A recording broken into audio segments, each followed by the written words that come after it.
Pastor Marcos enviou uma mensagem para mim e gostaria muito de estar aqui nessa noite. Inclusive está cheio de palavras e de mensagens, mas infelizmente ele está a trabalho e ele não pôde vir. Perguntei ao mesmo se ele tinha alguma intenção para ser ministrado e ele não tinha um, tinha mais um, tinha 4. Então eu vou pegar das 4 que o pastor Marcos Melo vai trabalhar conosco, né? Acredito que seja nas quintas-feiras e acredito que seja nas nossas reuniões ministeriais. Então hoje eu só vou dar uma passada. Quando eu digo dar uma passada, é trazer o entendimento somente e a profundidade e algumas outras palavras do pastor Marcos, quando assim tiver a oportunidade, ele ministrar sobre todas as nossas vidas. Abra comigo, por favor, Tito, capítulo 1, ou Tito 1, do verso 5, e vamos ler até o verso de número 16. Tito 1, do verso 5 ao verso de número 16. Quem achou, diga glória a Deus. Pastor, tem Tito na Bíblia? Tem. Para te ajudar, ele é antes de Filemão.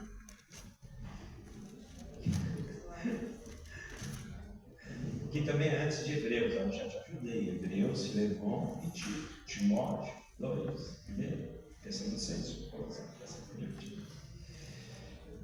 a minha tradução diz assim. Textual, cabeçalho, melhor dizendo, diz assim: a tarefa de Tito em Creta. A tarefa de Tito em Creta. A razão de tê-lo deixado em Creta foi para que você pusesse em ordem o que ainda faltava e constituísse presbíteros em cada cidade, como eu o instruí. É preciso que o presbítero seja irrepreensível, marido de uma só mulher, e tenha filhos crentes, que não seja acusados de libertinagem ou de insubordinação. Por ser encarregado da obra de Deus, é necessário que o bispo seja irrepreensível, não orgulhoso, não briguento, não apegado ao vinho, não violento, não ávido por lucro desonesto. Ao contrário, é preciso que ele seja hospitaleiro, amigo do bem, sensato, justo, consagrado, tenha domínio próprio e apegue-se firmemente à mensagem fiel, da mesma como foi ensinado, para que seja capaz de encorajar outros pela sã doutrina e de refutar os que opõem a ela. Pois há muitos insubordinados, que não passam de faladores e enganadores, especialmente os do grupo da circuncisão. É necessário que eles sejam silenciados, pois estão arruinando famílias inteiras, ensinando coisas que não devem, e tudo por ganância. Um dos seus próprios profetas chegou a dizer: cretenses, sempre mentirosos, feras malignas, glutões, preguiçosos. Tal testemunho é verdadeiro. Portanto, repreenda-os severamente, para que sejam sadios na fé e não dê atenção às lendas judaicas, nem aos mandamentos de homens que rejeitam a verdade. Para os puros, todas as coisas são puras, mas para os impuros e descrentes, nada é puro. De fato, tanto a mente como a consciência deles estão corrompidas. Eles afirmam que conhecem a Deus, mas por seus atos o negam. São detestáveis, desobedientes e desqualificados para qualquer boa obra. Hoje eu vou pegar uma das orientações do pastor Marcos Mello, eu vou falar um pouquinho sobre caráter cristão, ou melhor dizendo, caráter ministerial. O caráter ministerial, ele precisa, como eu posso dizer, ele precisa trafegar em dois ambientes. Talvez o terceiro, mas o mais importante para nós, que na verdade vai validar o terceiro, é que o caráter ministerial ele começa em casa. Depois o caráter ministerial ele vem para a igreja e depois a gente apresenta ao mundo. Então é importante entendermos esse contexto, ou entendermos um pouco sobre o que nós vamos falar nessa noite. Porque muitas das vezes nós temos, eu vou dizer nós, sempre eu coloco esse termo, mas não é dizendo que você é o tal, tá? Isso que eu coloco nós só para entendimento, por favor, tá? Senão você vai dizer que eu estou dizendo que você é alguma coisa, eu não estou dizendo nada disso, tá? Por favor. É que muitas das vezes, vou mudar o termo, vou falar nós, né? É que muitas das vezes tem muitos crentes que na verdade eles conseguem ter um comportamento na igreja, mas não conseguem ter um comportamento na sua casa. Então, quando ele não consegue ter um comportamento na sua casa, infelizmente, ele também não consegue refletir o comportamento da igreja lá fora. E isso é um dos grandes problemas e uma das preocupações de que eu acredito que está acendendo no coração do nosso pastor. E eu também fui iluminado nesta tarde, né, desde ontem, porque eu estava já ciente de que eu estaria aqui hoje. E eu elaborei, preparei alguma coisa muito sucinta, totalmente alinhada ao texto, nada fora dele, totalmente alinhado com o texto. Todas as palavras, se você ouvir desobediente, aqui está escrito aqui, tá? Se falou que é rebelde, está escrito aqui. Não sou eu que estou dizendo, está escrito aqui, ok? Então, o caráter ministerial ele precisa passar pelo lar, altar e depois publicamente. E nós precisamos entender de que o caráter cristão ou o caráter ministerial, o que é a essência do caráter? Se nós pensássemos ou se nós começássemos a imaginar e dizer caráter, talvez alguns de nós poderíamos dar algumas ideias do que seria isso, talvez honestidade, lisura, né? E assim por diante. Tudo isso faz parte, não vou dizer que não, mas o caráter define o caráter define quem é o líder quando na verdade ninguém está nos olhando. É nesta hora que o nosso caráter ele é revelado. Por quê? Porque estar em meio a um público como esse, eu meço as minhas palavras, talvez.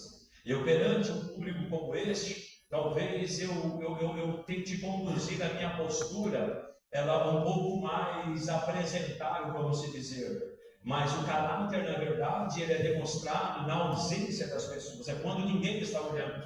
É quando, na verdade, você está lá, né, no carrinho do supermercado, aguentando aquela fila gigantesca, e você olhou, só tem uma pessoa com uma cestinha, né? E ela está lá, e você está com o carrinho, você vai entrar aqui nessa cestinha, daqui a pouco é a minha vez. E aí, quando menos espera, ela chega na sua vez, ela faz assim. Aí vem a mãe, o pai, mais 3 irmãos com 4 carrinhos na sua frente.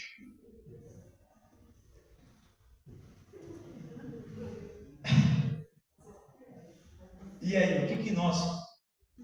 Não tem ninguém da igreja. Não tem ninguém. E aí, qual é a nossa conduta, o nosso comportamento? Então, o caráter, na verdade, ele carrega assim essa questão de lisura. Só que a lisura ou a honestidade que seja, ela precisa ser apresentável na ausência das pessoas. É quando, na verdade, nenhum crente está ao nosso lado. É quando, na verdade, ninguém que nós conhecemos esteja ao nosso lado. Por quê? Não me leve a mal o termo meio chulo que eu vou utilizar, mas às vezes bancar de hospitaleiro em um ambiente como este é fácil. Bancar de uma pessoa de um nível de calma, de passividade. Nossa, como o pastor tem calma, né? Vamos ver na ausência de todo mundo como que é isso. Então, a essência do caráter ou a essência no segredo do caráter ele está eternamente vinculado, é quando ninguém está nos olhando. É a base moral que valida o ministério público fora do púlpito. É nessa hora. Então, é a base moral que vai validar o nosso ministério público, longe dos púlpitos, na verdade. Porque aquilo que nós precisamos entender, e aquilo que nós vamos tentar trazer de tudo isso daí, é nos preocuparmos muito mais de quem nós somos lá fora, do que quem nós somos aqui dentro. É eu me preocupar como pastor, quem eu sou na empresa que eu trabalho, como as pessoas me enxergam, como elas me veem na verdade, do que aqui. Porque aqui eu posso transparecer uma pessoa amável, uma pessoa fácil de se lidar, uma pessoa de uma boa comunicação, uma pessoa que na verdade exala o perfume de Cristo, mas e lá? Então eu entendo de que a nossa maior preocupação nos dias que estamos vivendo, porque é duro o que eu vou dizer, é só para entendimento, não que isso se faz necessário, mas para entendimento. É como se nos dias que nós estivéssemos vivendo agora, presbítero Fábio, evangelista Fábio, como se nós tivéssemos que validar a igreja e validar quem nós somos, na verdade. Por quê? Porque as coisas estão tão banalizadas, as falas estão tão agressivas, as falas estão tão pejorativas, por que não dizer, de que dizer hoje que é cristão é meio complicado. As pessoas, elas não, desculpa o termo, elas não estão botando muita fé que a gente é crente, não. Por quê? Porque, infelizmente, é a minoria. Não é a maioria, é a minoria. É a minoria que causa escândalo. É a minoria que tem comportamentos errados. É a minoria que faz coisas atravessadas. Não é a maioria, só infelizmente, como a minoria faz, a maioria também faz. E a gente fica exposto a ambientes que infelizmente são complicados. Então, por isso que a base moral da vida, ou melhor, a base moral que valida o meu ministério público, é fora do púlpito. É lá que vai validar o ministério. É lá que alguém vai dizer, onde é a sua igreja? Eu gostaria de ir lá. É lá que alguém vai dizer, ora por mim. Ora por mim. Eu estou com uma dúvida sobre isso. É lá fora. Porque se nós trabalharmos e entendermos isso daí, Deus, eu entendo de que Ele será glorificado em nossas atitudes e em nossos comportamentos. E uma das coisas que nós temos que tomar cuidado. Não misturar, vamos dizer, um caráter ministerial com relação ao tipo de dons. Eu só estou fazendo uma introdução para nós começarmos a entender. Por quê? Porque dom é uma coisa, caráter é outra. Eu posso lhe dizer que sou cheio do Espírito Santo. Eu posso ter uma mensagem, presbítero Gilvan, uma mensagem que ela impacta. Só que a gente conhece e a gente anda muito de que de repente a mensagem impacta, mas ele está indo para um boteco. A mensagem impacta, ele está entrando num carro, esticando uma carreira de farinha e cheirando. A mensagem impacta, ele está entrando num motel. Por quê? Porque a gente começa a validar caráter de pessoas, ou validar pessoas por uma mensagem dela, por um púlpito que nós enxergamos e vemos ela. E sendo que, na verdade, nós temos que saber quem é ela lá fora, e não quem é ela na igreja. E a nossa preocupação é quem é ela na igreja. Quem é ela na igreja é fácil. Saber quem eu sou aqui é fácil. É na minha casa. Pega minha esposa em secreto e diz, nós vamos fazer uma sapatina aqui em casa da Geléia Souza. Quem realmente é Douglas? Quem é realmente Douglas? Pegar João e Vitória, colocar sentado e dizer, na verdade, quem é Douglas, na verdade, João e Vitória? E na empresa, na verdade, quem é Douglas aqui na empresa que trabalha? Só que a gente vive a ideia do contexto igreja. Então, quando a gente observa uma pessoa, a gente fala, meu Deus, é tocha. Que mensagem, que homem de Deus. Por quê? Porque a gente associa o homem de Deus com a mensagem. Eu te pergunto, Eliseu pregou o que para aquela mulher? Eliseu não pregou nada, Eliseu só andava. E dizia, verdadeiramente eu vejo que ele é um homem de Deus. Não viu ele no púlpito, não viu ele no altar, viu ele na rua andando. E o testemunho dele disse muito mais do que uma mensagem dele. Não é boa que ela diz, homem de Deus não minta para mim. Não me faça isso, porque ele quis abençoar a vida dela. E aí, nos dias em que vivemos, a gente observa o altar, e do altar a gente já, homem de Deus, mulher de Deus. E não estou dizendo que não seja, mas nós não podemos, nós precisamos mudar a nossa base ou a nossa régua, na verdade. Porque a gente sempre colocamos a nossa régua alinhada à pessoa pelo que ela entregou no altar, e não no que ela entregou na casa dela, como homem, como pai, como esposo. E simplesmente o que ele entrou no altar. Aí quando você vai, eu digo que eu tenho vivido algumas coisas, de que eu até estou acompanhando uma pessoa que prega fora do país, inclusive, prega fora do país.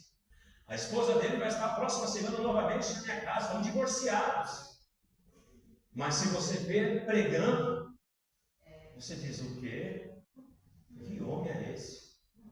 Mas bate na mulher. E aí? Mas bate na mulher.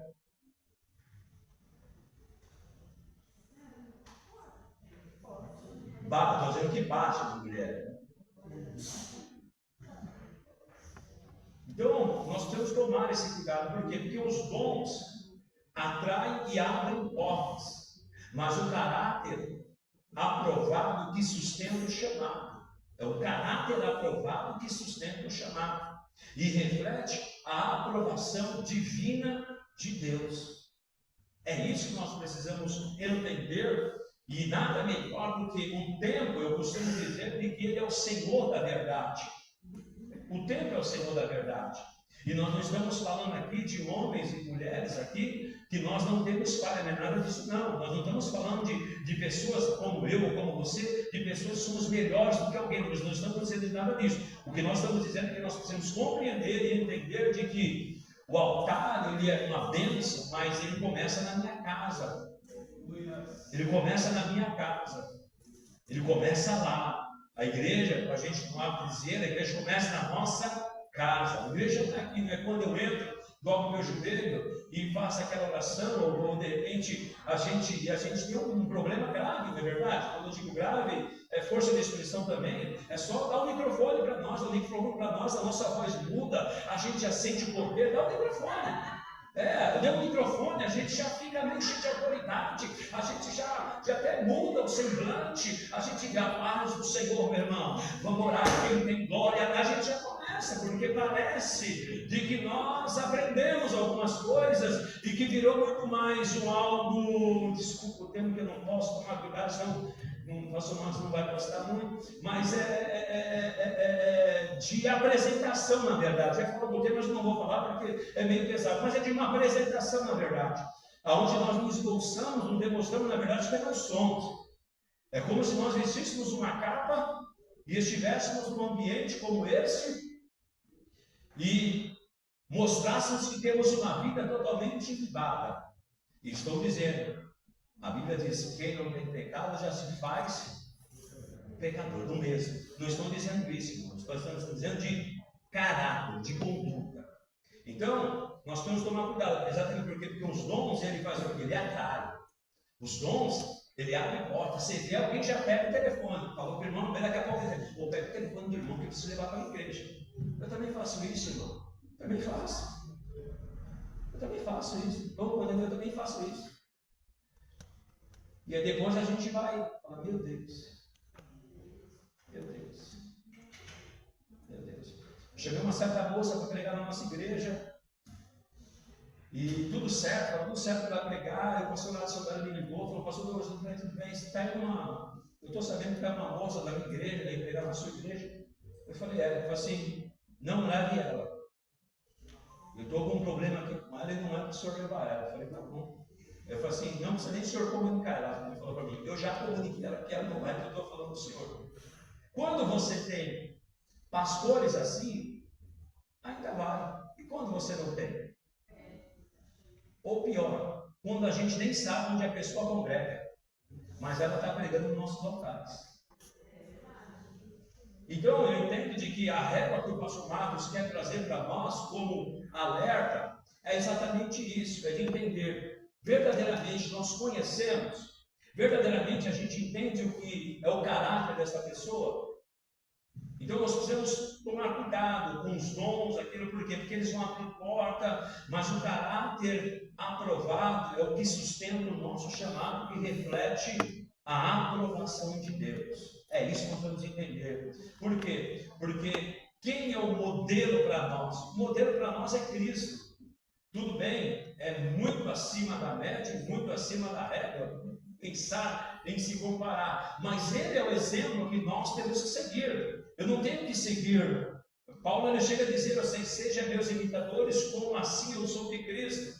Mas entenda bem, a nossa referência não é um homem, a nossa referência é Cristo.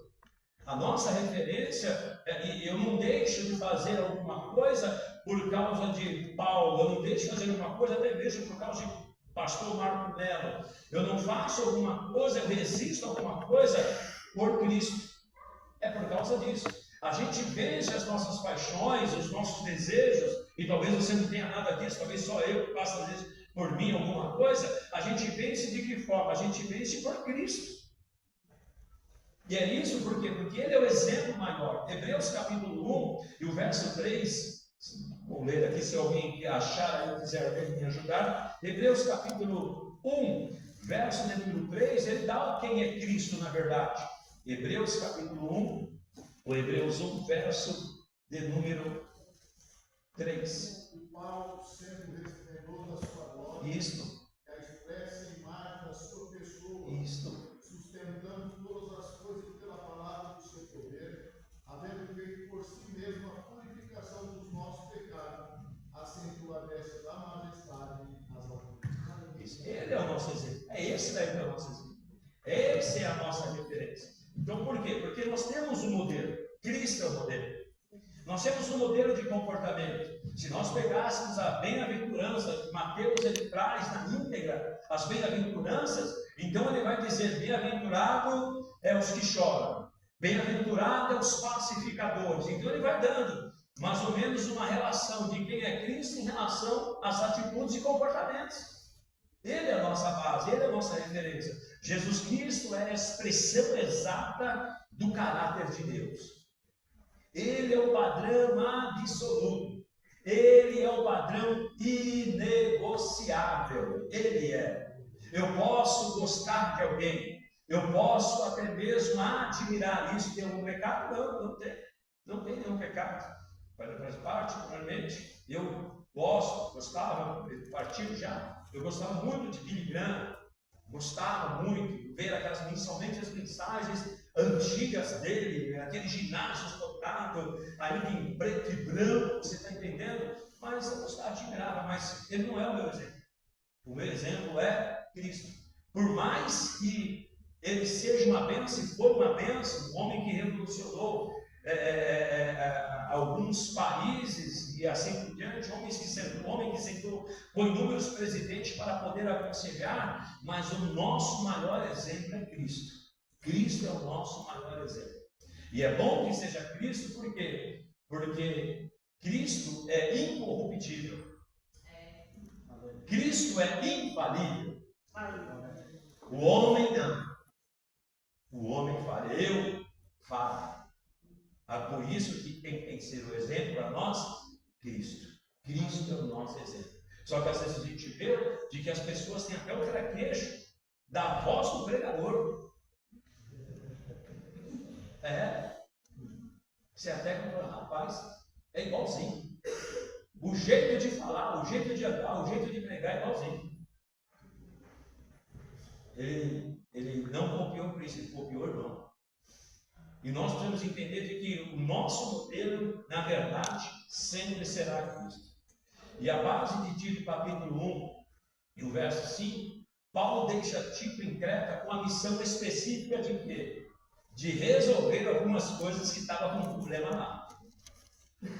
E aí, problema de quê? De caráter. É isso que Tito vai.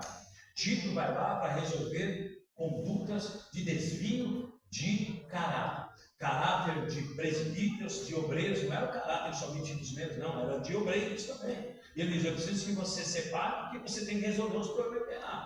Lá o problema está sério. Aí ele diz, você vai lá para resolver isso, vai estabelecer presbíteros com base em uma conduta comprovada. É isso que Paulo pede para ti. E o que me chama a atenção, o que me espanta é que presbítero Henrique, é que Paulo manda Tito ir lá para resolver uma questão de conduta de caráter. Qual o significado do nome de Tito? Respeitoso, honrado. É Paulo dizendo, eu vou mandar uma pessoa que é respeitada e honrada para resolver aí. Quero ver quem não vai ouvir. Então Deus, ele tem a sua multiforme, a sua maneira de atuar e trabalhar. Então o Tito vai para resolver todas essas coisinhas aí. Marido de uma só mulher, que não seja espancador, coisinha básica, bem simples, nada pesado, coisa básica, simples. Qual é o contexto histórico de Creta, na verdade? Creta era a maior ilha localizada no sul da Grécia. Ela fica lá no mar Egeu. Ela possui um litoral recortado, um fator que favorecia totalmente o desenvolvimento dos portos e as atividades ligadas ao comércio marítimo. Lógico, Creta era uma cidade próspera. Não era uma cidade que não era próspera, era uma cidade próspera. Mas só que qual era a fama dos cretenses lá? Qual era a fama deles? A fama deles é cretenses, Tito capítulo 1, verso 12. Cretenses são sempre mentirosos. Algumas traduções dizem bestas ruins. Alguém tem tradução bestas ruins aí? A sua é bestas ruins? Então, por isso que eu estou dizendo, tem coisas que eu vou falar que não sou eu, é a Bíblia, tá? Bestas ruins, glutões e preguiçosos. Este daí, qual que é? Esta era a fama dos cretenses. Que eles eram exatamente, Tito vai lá para resolver isso. Ele vai lá para resolver de que eu sei a fama de vocês. Vocês são mentirosos, são bestas ruins, são glutões e preguiçosos. E qual era o ambiente que eles estavam? Um ambiente totalmente hostil e caótico. A sociedade de Creta era conhecida pela falta de integridade, fraudes comerciais, sincretismo religioso e libertinagem generalizada. E os crentes estavam tudo no meio. Tudo no meio. Tudinho. Esse é o ambiente. Aí ele pede para quem lá? Tito, você vai lá só para essas pequenas coisinhas aí. É coisa simples, Você vai lá, o povo vai te receber bem, vai te receber com um abraço. Vai te abraçar, vai fazer até um culto de ação de graça pela sua chegada. O propósito do rigor, Paulo exige o quê? Aí Paulo entra e diz para ele, você vai, só que a recomendação é essa. Paulo não manda ele para lá para tratar um assunto tão delicado sem dar para ele a direção e dizendo qual era a expectativa. Paulo exige um padrão moral extremamente elevado, justamente para que os líderes fossem um contraste absoluto com a cultura local. É isso que Paulo quer. Ele fala, não quero nenhum presbítero envolvido em nada disso. Não quero nenhum pastor envolvido em nada disso. Eu não quero nenhum diácono envolvido em nada disso. Não quero nenhum cooperador envolvido em nada disso. Então ele dá uma orientação para ser extremamente, um nível moral muito elevado. Muito elevado. Por quê? Porque ele precisaria gerar o impacto do testemunho. Precisaria gerar o quê? O impacto do testemunho. É aquilo que Eliseu fez. Eliseu gerou o quê? O impacto de testemunho. É isso que Eliseu gerou. Era um ambiente corrompido. A santidade e a retidão dos obreiros serviam como a maior ferramenta apologética do impacto do Evangelho. Então aonde está todo mundo se prostituindo, eu digo, eu não me prostituo. Aonde todo mundo está vendendo por baixo dos panos, não, aqui eu não, aqui não. Aqui.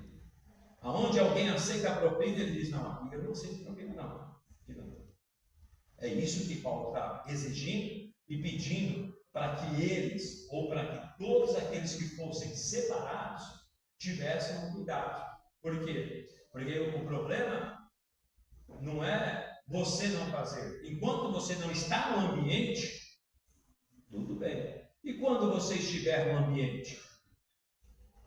Essa é a preocupação do Paulo. É como todos nós aqui estamos trabalhando, todos nós. Eu acredito que a maioria trabalha aqui. E nós temos ambiente de trabalho nosso. E agora, se de repente o ambiente de trabalho é um ambiente de trabalho onde tem muitas coisas escusas, e aí? Qual é o nosso comportamento? Queridos, nós vimos, e eu vou trazer só como um entendimento e uma reflexão, nós temos problema de não termos políticos cristãos no nosso país? Não, nós temos muitos políticos cristãos, mas muitos corrompidos já. Muitos que infelizmente escandalizaram, desviaram verba para o seu estado, desviaram verba para o seu local, fizeram um monte de coisa aí. O problema é quando você tem que conviver no meio. Essa é a preocupação de Paulo. Você vai levantar, só que eu preciso te dizer uma coisa: o testemunho ele tem que ser algo que vai impactar. Vai impactar. É mais ou menos como José, como Daniel. Olha, aqui funciona de uma forma. Nós colocamos o Edito diz isso, e se você fizer, você vai para a cadeia, você vai ser preso, ou você vai. O que acontece com ele? Ele não muda a sua rotina. Ele orar, ele continua orando. Ele não deixou de orar. Ele não deixou ser vencido pelo sistema. Ele não deixou ser vencido pela pressão. Ele não deixou ser vencido porque todo mundo faz isso aqui. Todo mundo quer isso daqui. Não faz. E existem coisas que às vezes nós poderemos ser provados em relação a isso. Ontem nós fomos, eu vou dever estar sentado. Ontem nós fomos tomar um café. E nessa que nós fomos tomar um café, eu fui pagar a conta. Quando eu fui pagar a conta, a moça, ela deu o valor errado. Não, ela não tinha colocado os pãozinho de queijo. Eu falei assim, está faltando pãozinho de queijo. Ela, moça, muito obrigado, colocou pãozinho de queijo. Aí deu o valor lá, ela colocou, digitou na máquina, falou, o valor está errado, é menor. Ela, moça, mais uma vez, obrigado. O que eu quero dizer? São coisas simples. Mas talvez ali, bem pentecostal, de repente tem um anjo do lado ali, só olhando para mim, dizendo, se ele fizer o quente na espada agora. Aí ela me falou, agradeceu por 2 vezes. São coisas que são pequenas, irmãos. Mas se a gente não trata o nosso caráter todos os dias, porque querendo ou não querendo, nós somos, eu venho de uma geração caída, pecaminosa. Então por isso a gente precisa tratar esses nossos comportamentos dia a dia. Por quê? Porque infelizmente ou felizmente, Deus nos deu a condição de nos adaptarmos fácil. A gente se adapta fácil, irmão. E nós temos que tomar cuidado com isso daí. Então, por isso que ele diz, olha, a ferramenta que vocês vão utilizar, apologética, com relação a tudo isso, não é sair gritando, não. É o seu testemunho. Então, todos aqueles que você separar do ministério, o testemunho deles impacte essa cidade, impacte esse bairro, e nós vamos ganhar todo mundo para Jesus. É isso que Paulo está querendo trazer para ele. Então esse é o contexto. Agora, Paulo ele começa a dar os requisitos. Qual o primeiro requisito? Ser irrepreensível. Ao nível que Paulo está trazendo para todos nós. Então você vai separar, mas ele precisa ser irrepreensível. Irrepreensível é uma palavra que ela tem uma origem grega, por que não dizer? E essa origem grega, ela traz um termo jurídico. Qual o termo jurídico? Aponta para alguém contra quem não há base legal nenhuma de acusação formal. Irrepreensíveis é olhar para alguém que você não tem uma base nenhuma para poder acusar a pessoa. Então é esse o termo que Paulo está dizendo. O nível de irrepreensão é de que não vai ter forma nenhuma. Ele não vai gerar nenhum tipo de escândalo. É isso que ele precisa. É essa a ideia de que Paulo está dizendo para ti. É esse nível que eu quero que você trate com eles lá. Porque se não for nesse nível, nós não vamos conseguir. Se não tiver homens neste nível, quando começar a conviver, vai se corromper também. Vai se vender também. E não me leve a mal, infelizmente, nós sabemos que tem pessoas que têm preço sim, tem preço. E não me leve a mal, tem pastor que tem preço, tem pregador que tem preço, tem músico que tem preço, tem preço. Tem. Tem, e a gente sabe muito bem como isso funciona. Então, ele quer o quê? Ele quer ser irrepressível. E isso não significa perfeição absoluta. Nenhum ser humano é impecável. Mas o líder deve possuir uma vida pública e privada limpa, livre de culpas morais graves. É isso que ele precisa. Então, quando Paulo ele dá o primeiro requisito de que ele tem que ser irrepreensível, ele está dizendo: eu até entendo de que ninguém tem pecado, mas quem for precisa ter uma vida pública e privada limpa. Hoje nós estamos vivendo um ano de eleições, não é isso? Se nós formos puxar as capivaras dos nossos candidatos,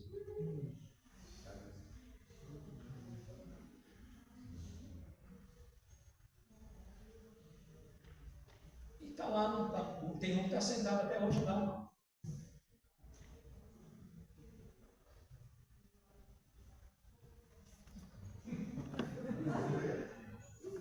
E se duvidar, vai continuar sentado mais 4.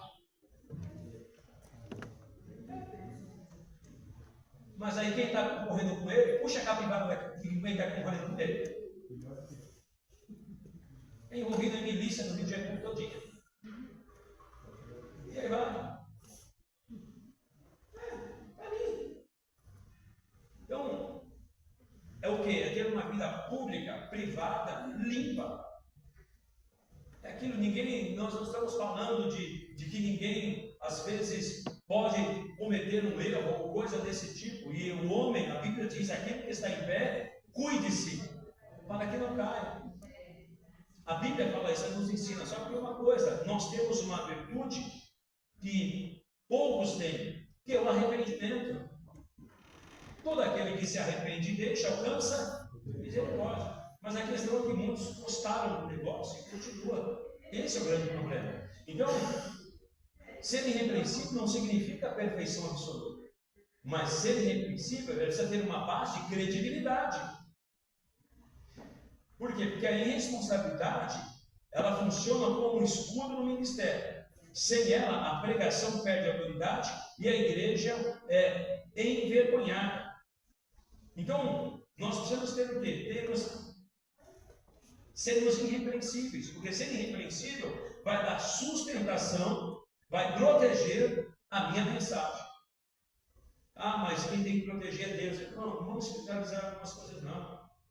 Tem coisas de que nós precisamos refletir, sim, quem nós somos na verdade. As pessoas têm que olhar para nós e sentir segurança, sim.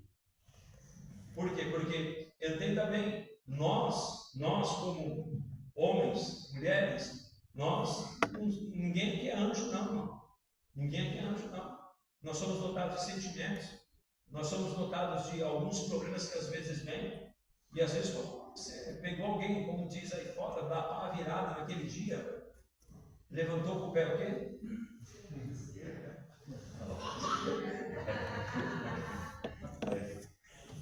Levantou o pé. E aí, a pessoa pode dar uma resposta um pouco, mas nós temos que procurar o quê? Porque a irrepreensabilidade funciona como um escudo no ministério. Sem ela, a pregação perde autoridade. E a igreja tem que perdoar. Cá para nós, entre nós aqui, não conta para ninguém, só entre nós aqui.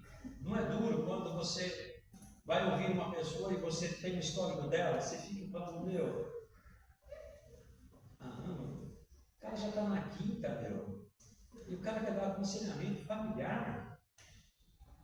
Não é ruim de sentar com uma pessoa dessa? Ou só eu que tenho esse defeito? Você não tem não, presbítero? Não é complicado? É difícil. É complicado.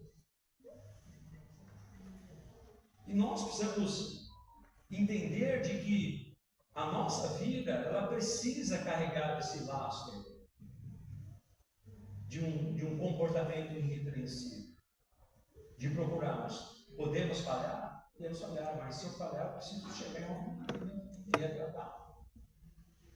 Por quê? Porque, entenda bem, Paulo, quando ele conversa com Tito, ele simplesmente, se você pegar o capítulo 6, o capítulo 1, o verso 6 e 7, ele faz questão de tratar de ser irrepreensível 2 vezes. Ele faz questão de frisar sobre tudo isso. Então, qual o primeiro requisito? Ser irrepreensível.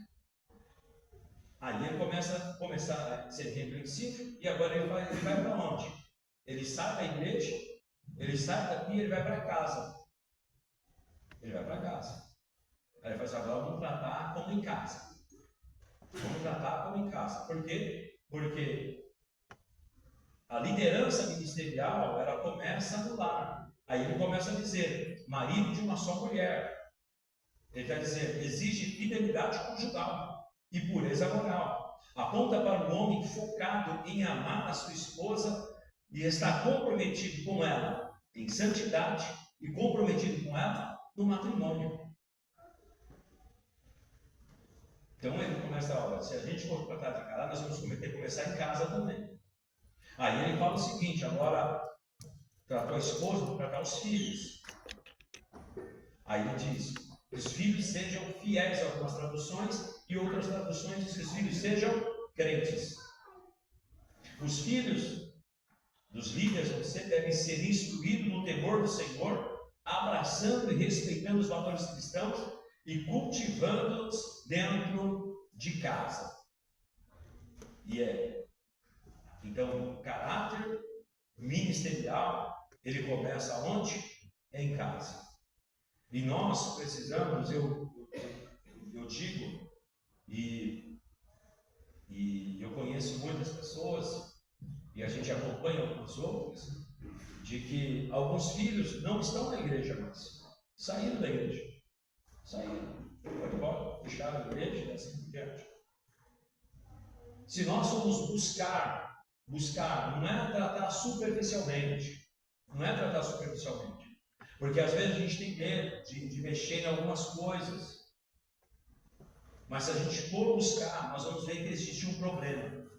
E talvez a pessoa não imagine, e esse problema desencadeou um problema nos filhos. E às vezes a gente tem essa dificuldade eu digo para essas pessoas, né, de fazer isso. E eu tive que falar com uma pessoa, né, até uma pessoa conhecida nossa, e ele questionando algumas coisas, né, com relação ao que estava acontecendo com os filhos, e aí eu perdi uma pergunta, falei, tá, mas quando eles tinham 5, 4, 6, 8, 10 anos, aonde você está? Aonde está?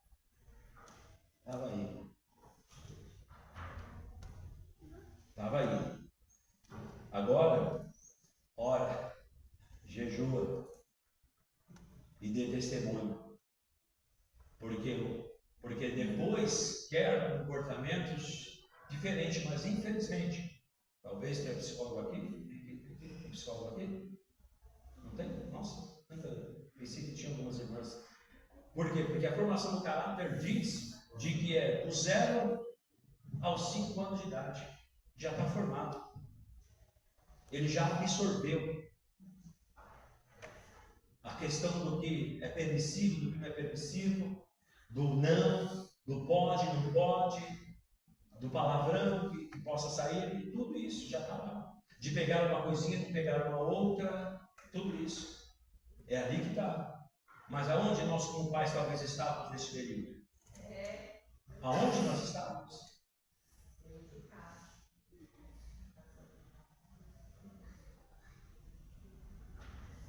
E aí a gente quer. Então, por isso que nós temos que tomarmos cuidado. E como que resolve isso? Resolve com testemunho, irmãos. Não é forçando ir para a igreja, não é dando os tapão, não é mandando embora de casa, não é dando essas coisas, não. É dando testemunho. E quando menos esperar, está na igreja. Eu digo isso sem medo de errar. Se der testemunho sem medo de errar, o tempo vai passar e essa pessoa, esses filhos vão ter encontro com o Senhor e vai ser uma bênção para a glória do nome de Jesus. E ele fala sobre insubordinação doméstica. Quer dizer o quê? Refere-se ao respeito e obediência à autoridade dos pais. O lar é o primeiro laboratório do teste do governo e do cuidado pessoal. O que a Bíblia diz, o que Paulo chega a dizer, se você não governa bem a sua casa, você está apto para governar a igreja? Mas é ruim falar isso, né? É complicado. É complicado por quê? E não me leva a mal dizer, porque os títulos, eles começaram a valer muito mais do que comportamentos e caráter. O que eu quero dizer? Então eu sou um pastor. Então eu chego na igreja, ou chego no ministério, o ministério me recebe, e assim, meu filho é esse, mas não quer saber, não sabe nada. Então o título está valendo muito mais do que, na verdade, quem é a pessoa em si. E eu creio numa geração, eu creio nessa geração, tá? Eu creio fielmente numa geração que não vai estar preocupado com o título, mas vai estar preocupado em servir e adorar o Senhor. É nessa geração. Nós vivemos uma geração na nossa época vamos pegar nos anos 80, 90 e assim por diante, de que é cargo, de que é posição, mas uma geração que está vindo. É uma geração que ela vai fazer tanta coisa na igreja, ela vai cuidar da porta, ela vai cuidar de carro, ela vai cuidar, vai pregar, fazer tudo. Ela é o quê? Não, ela é o membro da igreja. Não, como assim? É o membro da igreja. É o membro da igreja. Não vai se preocupar com essas coisas. Não vai se preocupar contigo. E se nós não conseguimos ensinar subordinação dentro da nossa casa, como a gente vai ensinar na igreja? É essa a preocupação de Paulo, dando para Tito, fica ligado, Titão, fica ligado. Se o camarada ele é bolão lá, aqui os irmãos vão deitar e rolar em cima dele, não. Os irmãos vão decidir o horário do culto, os irmãos vão decidir quem prega, os irmãos vão decidir com uma cadeira fixa, os irmãos vão decidir se liga o ventilador, se não liga o ventilador. O irmão que decide, essa cadeira é mínima e sempre, esse celular vai dar problema, vai decidir. Então, se não consegue gerar subordinação dentro do lar, como vai fazer dentro da igreja? É essa a preocupação. Então, ele começa a pôr em princípio, agora entra dentro da casa. E depois da casa, a gente começa a ter um problema. Porque ele começa a dizer o seguinte: eu vou trazer para você, Tito, algum contexto, ou melhor dizendo, vou trazer para você, Tito, alguns traços de caráter desviado, de caráter corrompido. Eu vou trazer para você entender e você fica ligado. Aí ele começa a dizer, não soberbo. Ó, se for soberbo, não trago. Quer dizer, não soberbo, ausência de orgulho, prepotência ou teimosia, egocêntrico. O líder precisa saber ouvir e ser ensinável. Então ele vai trazer alguns traços de bloqueios morais. Porque alguém diga, não, é que a pessoa ela é assim mesmo. Não é assim mesmo, é que ela é soberba mesmo, ela é arrogante. Ela é soberba, ela é arrogante. Ela é. E a gente tem que dizer para ela. Tem que dizer. Porque eu falei para o rapaz, o rapaz falou assim, não, eu entendo você aqui. É que você não erra. Isso que é o problema. Todo mundo erra, só você que não. Todo mundo erra, só você que não. É arrogância, soberba. Você está entendendo? Ele errou não é por causa dele, é por causa de alguém. Ele fez alguma coisa não é por causa dele, porque alguém induziu ele a fazer alguma coisa. Qual é a característica dessa pessoa? Narcisista. Ela está errada, mas ela faz você chorar, dizer, me perdoa. Nós temos que tomar cuidado com isso. Ele diz, não violento, não espancador. É o texto que diz, não sou eu. Então ele vai dizer, não, toma cuidado, tem caráter aí que o cara é meio espancador, ele é meio bravão. Então, rejeição total ao uso de força física ou agressões verbais. Deve resolver os conflitos com passividade. Não sei se vocês têm acompanhado, mas a onda de violência no trânsito está anormal. Anormal. A gente entende que vivemos já praticamente pós-pandemia total, então é trânsito gigantesco, moto para tudo que é lado, retrovisor voando, moto que é caindo, aquela coisa toda, e o negócio está feio. As pessoas estão violentas.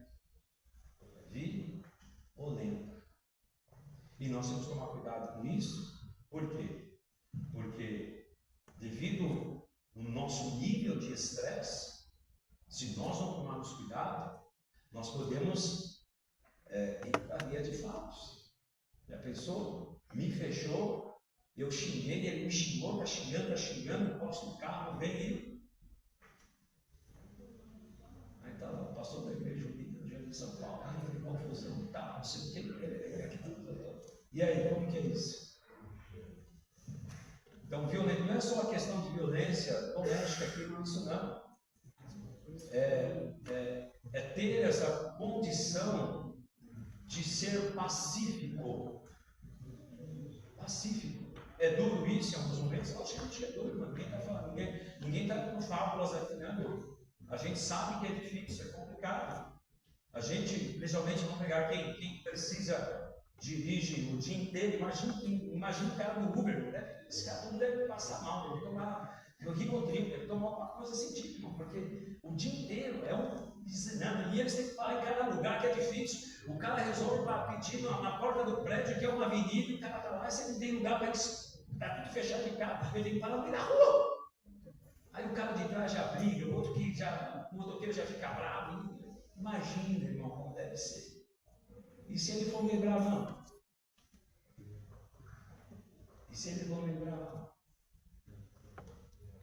Então, essas são traços de caráter negativos que Paulo está dizendo para ti. Não pode ser soberbo, não pode ser uma pessoa violenta, não pode ser cobiçoso e torna ganância. Ele está dizendo, ele precisa ter um pouco de desapego financeiro absoluto. Porque eu quero dizer, então, por favor, então vou dar tudo que eu tenho para os pobres, vou virar um franciscano da vida. Não estou dizendo isso aí não, pelo amor de Deus. Não estou dizendo isso não. Mas entenda bem, tem pessoas que não nós tomamos cuidado, a gente entra numa paranoia, de utilizar esse termo, de ter que ganhar, de ter que conquistar, de que a gente se torna meio ganancioso. Então tudo que a gente tem começa a se tornar insuficiente.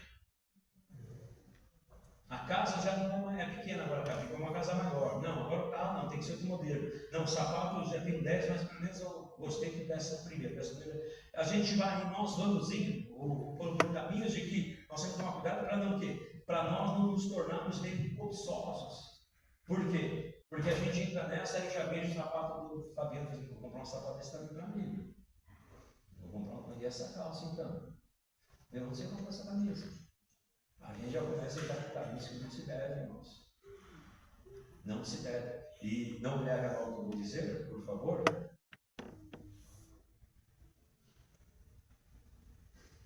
Mas existe ministérios, igrejas, de que infelizmente se fez dela um local de ganhar dinheiro. A verdade é essa. O ministério jamais deve ser usado como plataforma de enriquecimento pessoal e implícito. Não pode ser. Pastor, o senhor é contra salário do pastor? Logicamente que não, pelo contrário. Sou totalmente a favor. Totalmente a favor. Mas o pastor ganhar 1 milhão por mês de reais, você acha pouco ou muito isso? Pastor ganhando 300 mil reais, pastor ganhando 400 mil reais, e ele tem que fazer acontecer na igreja, irmão. Então, não ser portão, está dizendo, Tito, toma cuidado. Se você observar que esse camarada Ele gosta muito de dinheiro.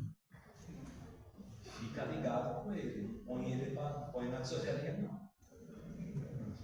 Não coloque ele na hora do ofertório. Não põe ele para contar, não. Nem coloque que vai dar ruim. Vai dar problema. Então ele diz alguns traços de caráter negativo: não soberbo, não violento, não cobiçoso. Ele diz não dado ao vinho, livre de dependências que obscurecem o discernimento mental e o bom senso espiritual. É isso que ele está dizendo. Ninguém vai perguntar se pode beber vinho, não, né? Se alguém fosse tomar, pode beber, e aí? Não, porque a Bíblia diz que não pode embriagar. Mas Jesus não tomou vinho? Aí começa essas conversas todas aí. Não leva a nada. Mas não dá ao vinho. Aí a gente fica com Efésios, não embriagueis com vinho, que aconteça, mas enchei-vos do Espírito Santo. Então faça isso, meu irmão, se você tem uma dúvida. Porque, então ele diz, tenha que nada interfira no seu discernimento mental, naquilo que ele precisa resolver, naquilo que ele precisa entender, naquilo que ele precisa tratar. Porque se ele for dado muito ao vinho, provavelmente ele vai estar meio confuso, né? Alguém já bebeu aqui? Acho que quase ninguém aqui bebeu, né? Acho que todo mundo nasceu na igreja, né? Eu sei que tem uns aqui, irmãos, que bebia demais. Tem uns ali que bebia demais. A mente fica legal quando bebe? Fica. Então, não vamos entrar por esse caminho. Então, quais são os traços negativos que Paulo está dizendo? Está dizendo exatamente isso. Né? Não seja uma pessoa de ira. Ele está dizendo, seja uma pessoa irada. Não. Controle absoluto sobre o mau gênero e contra a ira colérica. Não deixe de ser governado pelo seu pavio curto. Alguém tem pavio curto? Eu conheço algumas pessoas que têm pavio curto. Eu conheço. Vamos, dependendo. Tem umas que até saem de perto achando que se ela ficar, o pavio acende. Então ela sai marchando com o pavio não acender, você está entendendo? Mas acho que ela ia ser o mal dele. Então ele traz os traços de caráter negativo. Então eu estou trazendo simplesmente o que a Bíblia está falando sobre esse tipo de comportamento. E aí ele fala o seguinte, tudo bem, tem os traços negativos do caráter, só que eu vou também dar referência para você dos traços de caráter ministeriais que você precisa que eles tenham.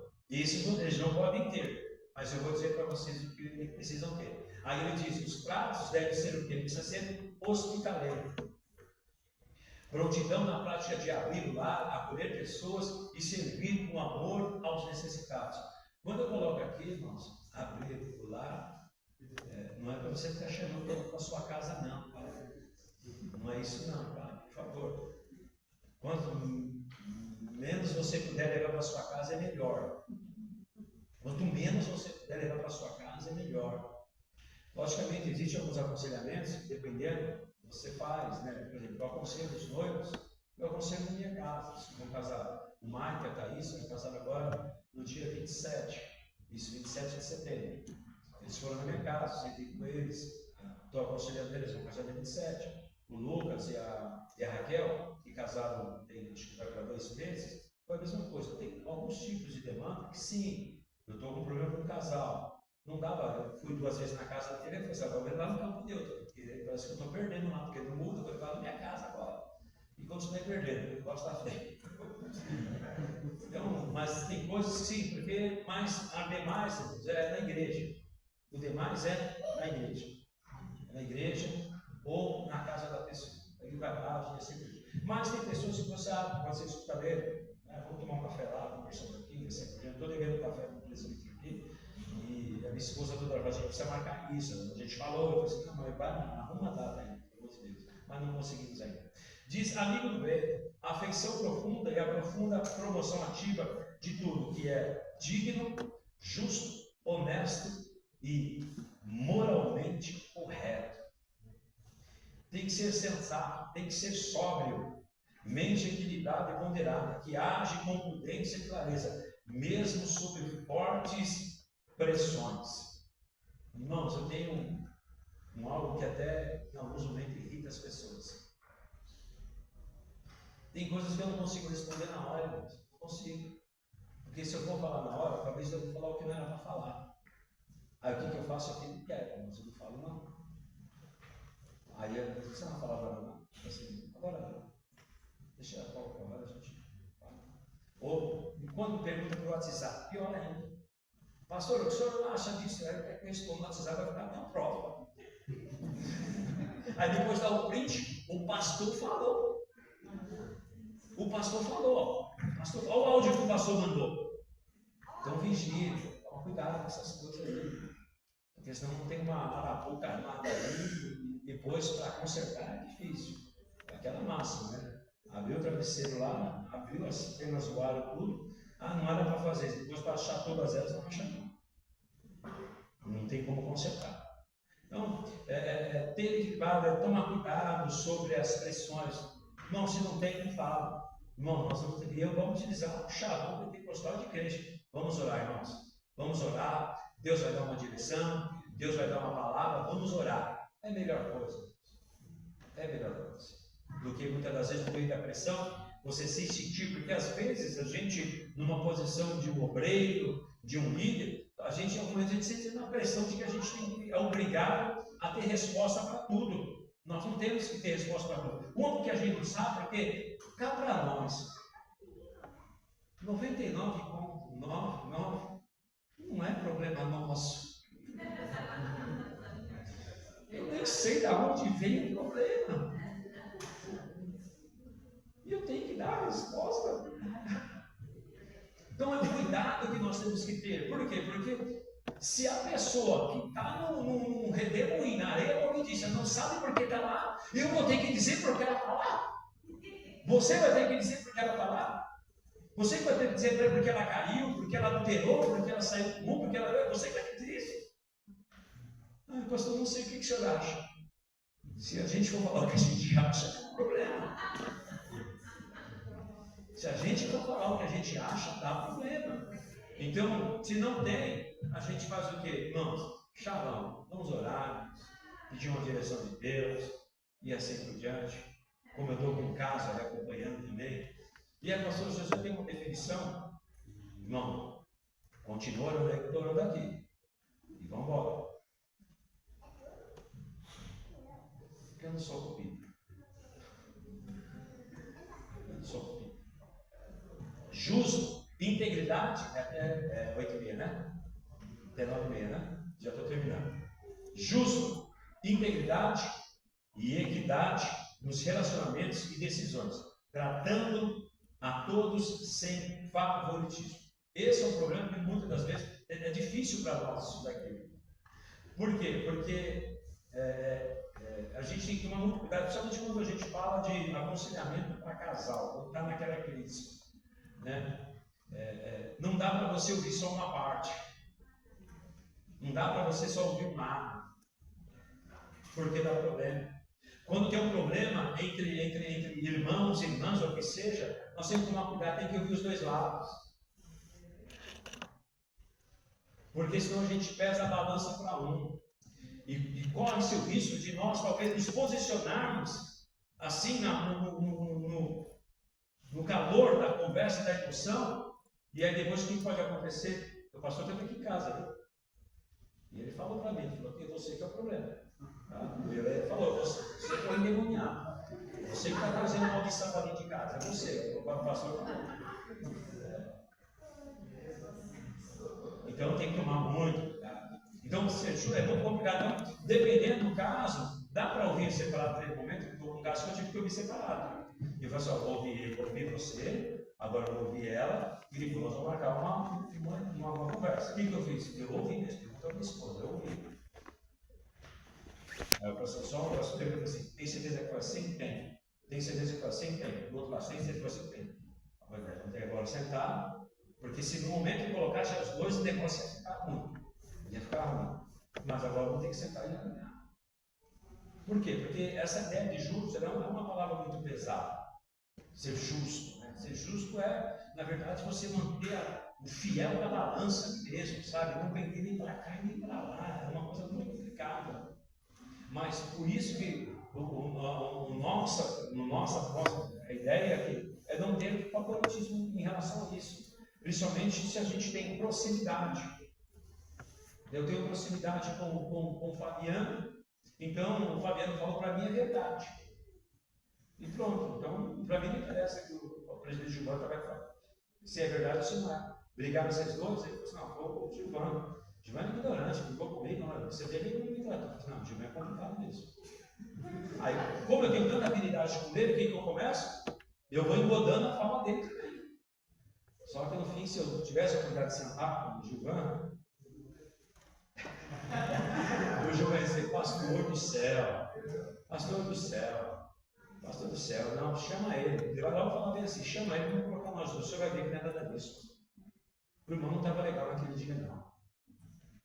Então, ser justo, nós temos que tomar cuidado para nós não pegarmos algumas afinidades que nós temos e simplesmente só tratar dela e não olhar o outro ponto.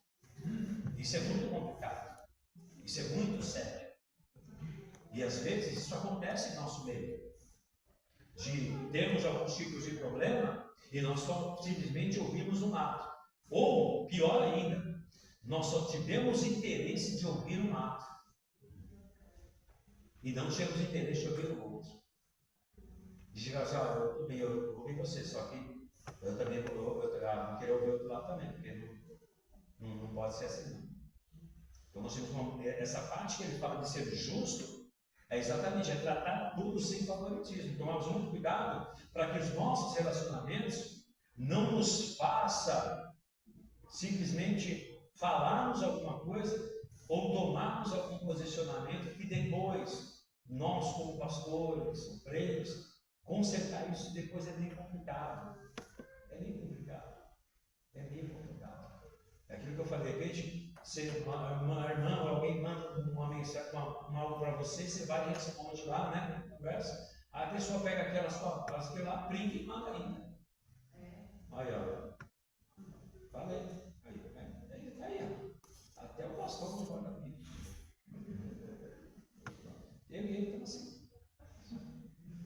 Ele diz: santo, uma vida sincera de devoção, pureza interior, separação intencional contra a contaminação do mundo. E ele fala sobre temperança, que é o quê? O domínio próprio, pleno, exercido sobre os apetites carnais. A gente fala de temperança, parece que ela não está envolvida neste meio, mas ela está envolvida neste meio, sim. É um domínio próprio, pleno, exercício sobre os apetites carnais, impulsos emocionais. Nós precisamos tomar muito cuidado. Eu caminho para o final. Eu ia fazer uma comparação para nós entendermos de que o assunto é tão sério que se você pegar 1 Timóteo, capítulo 3, do verso 1, pode gravar na sua Bíblia aí. 1 Timóteo, capítulo 3, do verso 1 ao verso 7, é como se fosse uma repetição do que Tito está falando. As trocas em relação a filhos, em relação a ministro, em relação a tudo isso, é praticamente a mesma coisa. Quando o Tito fala em irrepreensível, duas vezes, o que Timóteo fala? Irrepreensível, bom testemunho para com os de fora. Quando Tito fala sobre família, marido de uma mulher, filhos crentes e submissos, Timóteo vai dizer, marido de uma só mulher, governe bem a sua própria casa. Quando Tito fala de caráter pessoal, não soberbo, não irracial, não irracível, dado ao vinho, não violento, não ganancioso. E aí o que Timóteo fala? Timóteo também fala, aí ele fala, o Tito fala, hospitaleiro, amigo do bem, sensato, justo e temperante. Timóteo vai dizer, moderado, sensato, respeitável, hospitaleiro, não dado ao vinho, não violento, inimigo de contendas, não avarento. Quando o Tito fala sobre ministério, apegado à palavra e fiel, apto para exortar e convencer os que contradizem, está em Tito capítulo 1, se você pegar no verso 8 e verso 9, quando você vai em Timóteo vai dizer, apto para ensinar, não neófito. Então, entenda bem, são requisitos que nós entendemos de que se faz parte, tem que fazer parte da nossa vida ministerial. Tem algumas coisas que para nós é mais fácil, sim, tem. Mas tem coisas que talvez para nós seja um pouco mais difícil. Isso para cada um. Talvez tem pessoas que são mais amáveis, mais acessíveis. Por exemplo, o pastor não deu uma pessoa tão acessível, eu não sou uma pessoa tão acessível. O pessoal da minha cara já se assusta, eu quero até um lugar de bravo. E eu não sou bravo, quem gosta de não sou bravo. Mas eu levo a fama de que eu sou bravo, mas eu não sou bravo. Você é bravo? Não diga não. Não diga não. Então tem coisas de que talvez está mais ou menos aqui, mas a gente precisa tratar essas coisas. E ele fala sobre a questão de guardar a sã doutrina. Então, o caráter ministerial ele tem que ter uma aptidão teológica, uma aptidão sobre a palavra. E ele chega a dizer o quê? Pregando a palavra fiel. O líder precisa estar firmemente enraizado e fundamentado nas Escrituras, recusando inovações teológicas e de heresias. Quando ele fala segunda doutrina, ele está dizendo fidelidade à Escritura ortodoxa, bíblica, herdada dos apóstolos. A teologia do obreiro reflete a integridade da sua liderança. Quando ele fala apto para exortar, eu estou vendo para a gente finalizar, tá? Apto para exortar, ele está dizendo a capacidade prática de guiar, consolar, animar, corrigir a igreja e ensinar biblicamente, saudavelmente, focando sempre a verdade. E quando ele diz convencer os que contradizem, é o que? É a autoridade apologética para desarmar falsos ensinos, expor heresias e defender o rebanho contra lobos espirituais com mansidão e com firmeza. Isso que o Tito está recebendo como instrução de Paulo. E vamos ser sinceros, hoje tratar algumas coisas está muito difícil, porque a internet ela virou um palco de tanta teologia que tem hora que você fala desviei. Se você começa a dizer desviei. Porque é tanta coisa, tanta informação, e é tanta informação, que você fica assustado. Tem um pastor. Não, deixa eu falar.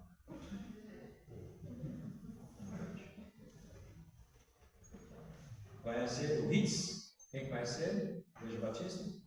Hitz? Lembra dele? Não? Quem conhece ele? Lembra do campanha dele? Esquerdista declarado? Você viu a última dele? Quando ele vai tratar sobre a mulher samaritana? Quem acompanhou isso aí? Alguém chegou a ver isso ou não? De que na verdade ele disse que Jesus queria ter relações sexuais com a mulher samaritana. Estou dizendo um pastor, tá? Ele disse que aquela água que queria fluir, não é uma água que queria fluir, não é um jato. Pode só pegar aquela água. Quem viu isso? Só eu. A Anderson viu, a Fábio viu, o irmão Claudio viu, é isso aí, porque eu faço pastor. Então é complicado, as coisas são complicadas, estão difíceis. Então, como a gente contradiz tudo isso? O cara tem palanque, eu não tenho, você não tem. Mas o que importa é que o que ele não tem, nós temos, que é a verdade. E a gente tem que permanecer e continuar com a verdade. Então tem todas essas coisas. Você viu eles defendendo a homoafetividade também? E viu isso? Deus não condena essas coisas. E ele pega até o texto falando sobre os sodomitas e tentando trazer um contexto totalmente desse. Como a gente trata tudo isso daí dentro da igreja? Como a gente lida com os nossos filhos que estão vindo aí? Como explicar para eles tudo isso daí? Como? Se nós não formos apologetas na nossa casa, com os nossos filhos, como nós vamos ser na igreja? Como nós vamos ser lá fora? Então, convencer os que contradizem, é isso que Paulo está pedindo para ti. E é isso que Cristo espera de mim, espera de você, que a gente consiga contradizer algumas coisas. E eu finalizo para nós fazermos um autoexame de nós mesmos. time, não é nada de ninguém, é de nós mesmos. E se você entende que não precisa, glória a Deus, eu não preciso de nada, eu só não fui ainda porque eu falei para o anjo que eu não quero ir agora, porque eu já estou preparado. Eu falei, eu não quero ir agora, avisa ele lá que eu não quero ir agora, porque eu já estou preparado para ele. É o que eu não disse. Mas se você entende que você precisa fazer um autoexame, é uma coisa muito simples. Entendemos o seguinte: o caráter ele precede a função. Quer dizer, o caráter ele está muito antes da função nossa ministerial. Está muito antes disso. E nós estamos aqui tratando exatamente sobre condutas ministeriais. É o que o pastor Marcos ele vai tratar com todos nós. E se Deus colocou isso no coração dele, existe propósito, existe finalidade para isso. Não é aleatório. Não é nada em vão. Existe um propósito, eu creio nisso. E a gente conversou um pouco sobre algumas coisas. Eu creio nisso daí. Então o caráter ele precede a função. Deus não unge e sustenta cargos. Ele aprova corações aquebrantados. O chamado depende diretamente da nossa integridade. E não é do nosso curso teológico. Às vezes, é um problema, talvez, são algumas coisas. O curso teológico é importante, irmãos? Sim, importantíssimo. Só que antes dele, tem integridade. É isso que nós temos que entender. O altar depende do lar. O termômetro mais real do sucesso de um ministério público é o testemunho silencioso daqueles que moram sobre o seu teto. Aquilo que eu falei no início. Senta com Cátia Silene, Vedete de Laia Souza e pergunta quem eu sou. Senta com meus filhos, João e Vitória, e pergunta quem eu sou. Perguntava para o Fabiano vai dizer que eu sou uma bênção. Lógico, me via a cada 5 meses. Me via a cada 5 meses, não, ele vai dizer que eu sou uma bênção mesmo. Então, o altar, ele depende do lar. Então, antes de tudo isso, o sucesso ministerial, ele tem que começar na nossa casa, não é começar na igreja. E eu finalizo dizendo que Tito, o que 1 Timóteo ele chega a dizer, no seu capítulo 4 e no seu verso 16, e a gente volta sobre os nossos pés e a gente ora.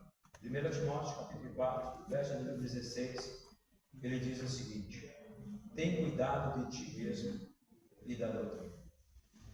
Continua nesses deveres, porque fazendo assim, salvará tanto a ti mesmo como os que te ouvem. Então, nós precisamos tomar cuidado de nós mesmos, primeiramente. 1 Timóteo 4, verso 16. Então, é cuidar de nós mesmos e da doutrina e dos ensinamentos. Ele diz: continua nesses deveres, porque fazendo assim, salvarás tanto a ti como aqueles que te ouvem. Que Deus abençoe. Eu falei para o Fabiano que eu só ia trazer o que praticamente todo o texto ele traz, não quis trazer nenhuma fala diferente, porque o pastor Marcos ele vai aprofundar muito mais conosco esses temas e ele vai nos trazer algo que eu entendo que vai contribuir muito para nossas vidas e para o nosso ministério. Que Deus nos abençoe. Muito obrigado por você ter vindo de longe das suas igrejas, prestigiar este culto. Que Deus seja glorificado através da sua vida, que você colha frutos de todo esse seu empenho de estar aqui, porque se você não sabe, eu preciso te dizer, a nossa vida é uma semeadura. A nossa vida é uma semeadura. Então, talvez hoje, talvez não, hoje você semeou mais alguma coisa no seu ministério, de estar aqui e de estar sentado. Então, todo aquele que semeia, a tendência de colher, ela é grande. Diga. Eu achei super importante que a mesma formação eclesiástica que é para os diáconos, bispo, presbítero, enfim, o nível do diácono é o mesmo perfil, né? De força, né? Sim. Importância, quer dizer, o grau do diaconato, a gente, na nossa visão, a gente tem uma visão talvez um pouco errado, acha que é totalmente inferior, não. Mas a cobrança é o mesmo perfil para a formação eclesiástica. Por quê, pastor? Porque o que Deus ele espera primeiramente? Ele espera primeiramente o caráter. É isso que ele espera primeiramente. Porque o hábito não é o fato de eu pregar bem, de eu ter uma boa homilética, de eu ter uma boa oratória, de eu saber conduzir muito bem, como alguém diz, o palco, né? Porque agora é palco, né? Conduzir bem o palco. Isso com o tempo passa. Então, o que ele sempre frisa? Ele trata primeiramente que, indiferentemente qual seja a posição, logicamente a gente sabe da questão do vocário, né? Da vocação e chamado, né? A vocação é aquilo que está dentro de você, é o vocário, é aquilo que grita dentro de você, é aquilo que ninguém precisa mandar você fazer, automaticamente você faz, porque já está dentro, colocado dentro de você.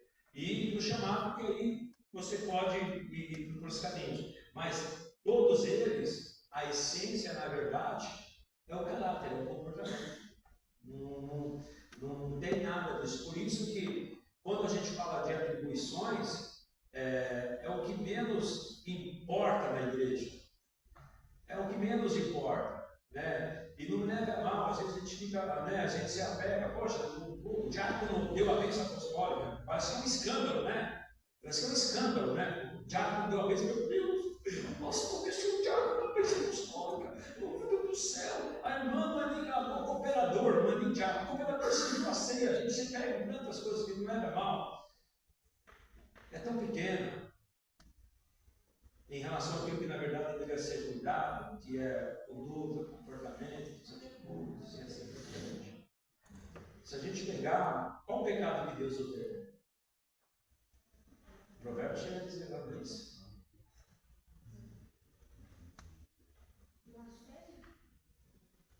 É a fofoca. É a fofoca, o sétimo é a fofoca. Maldizente. Alguém já viu alguém ser disciplinado por fofoca? Quem já viu alguém ser disciplinado por fofoca? Alguém já viu alguém ser disciplinado por fofoca?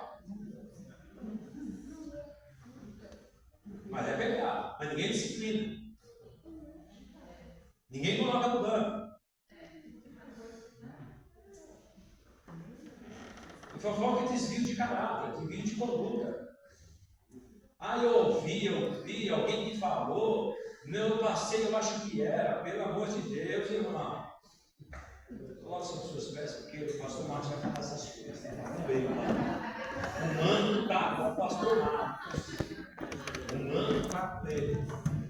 Próximo vídeo de obreiro, vem preparado e nas outras quintas-feiras. Posso encerrar, por favor?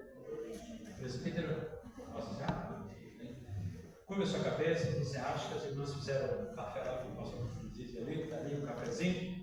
Curva a sua cabeça, por gentileza. Muito obrigado por você nos ouvir e nos privilegiar esta noite.